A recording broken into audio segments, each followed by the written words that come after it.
Thank you sir. నన్ను తప్పుడు దారి నుంచి తప్పించి ఈరోజు కరెక్ట్ రూట్లో తీసుకెళ్తున్నందుకు చాలా థ్యాంక్ యూ. అండ్ మీరందరూ కూడా థ్యాంక్ యూ వైజాగ్. నేను ఇక్కడ ఓన్లీ ఇంత క్రౌడ్లో ఎప్పుడు మ్యాచ్లే ఆడాను తప్ప ఫస్ట్ టైం ఇట్లా పొలిటికల్ స్పీచ్లో ఇంత క్రౌడ్ని చూస్తున్నాను. సో నేను బ్యాటింగ్ ఆడుతున్నప్పుడు కంటే ఎక్కువ గూస్ బంప్స్ ఇప్పుడు వస్తున్నాయి మీ అందరినీ చూస్తుంటే. చాలా ఉత్సాహంగా ఉంది. మన ఆంధ్ర రాష్ట్రము ఎంతో ప్రగతి బాట పడుతుందని నేను పూర్తిగా నమ్ముతున్నాను. Thank you once again. నమస్కారం. పెద్దలు జనసేన రాష్ట్ర అధ్యక్షులు పవన్ కళ్యాణ్ గారికి నా నమస్కారాలు తెలియజేస్తూ, ఇలాంటి అవకాశం ఇంతమంది కేరింతల మధ్య పవన్ కళ్యాణ్ గారు ఎప్పుడు మాట్లాడదామా, ఆ మాటలు విందామని వచ్చేటువంటి మీ ఎమోషన్ మధ్య మాట్లాడడం కొద్ది ఇబ్బంది అయినా ఒక్క విషయం మాత్రం చెప్పాలి.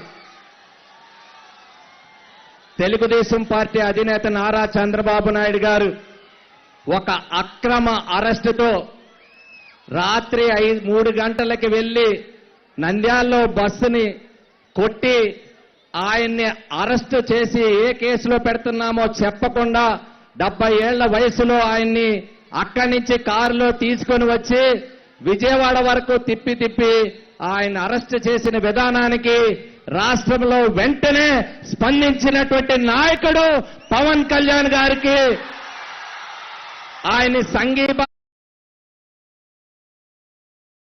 వస్తే ఎంతో మంది ఎన్నో అడ్డంకులు, మరి అన్ని అడ్డంకులు మించి అక్కడికి వచ్చి అక్కడికక్కడ స్పాంటేనియస్ గా రాష్ట్ర భవిష్యత్తు నాశనం అవుతుంది, ఈ రాష్ట్రాన్ని కాపాడవలసినటువంటి బాధ్యత ఉందని చెప్పి అక్కడికక్కడ తెలుగుదేశం పార్టీతో కలిసి నడవాలని చెప్పి నిర్ణయం తీసుకున్నటువంటి పవన్ కళ్యాణ్ గారికి తెలుగుదేశం పార్టీ యావత్ కార్యకర్తలు ఆ రోజే మీకు కూడా అభిమానులుగా తయారయ్యారని చెప్పి మరొకసారి ఏమాత్రం అనుమానం లేకుండా మీకు తెలియజెప్తున్నాం సార్.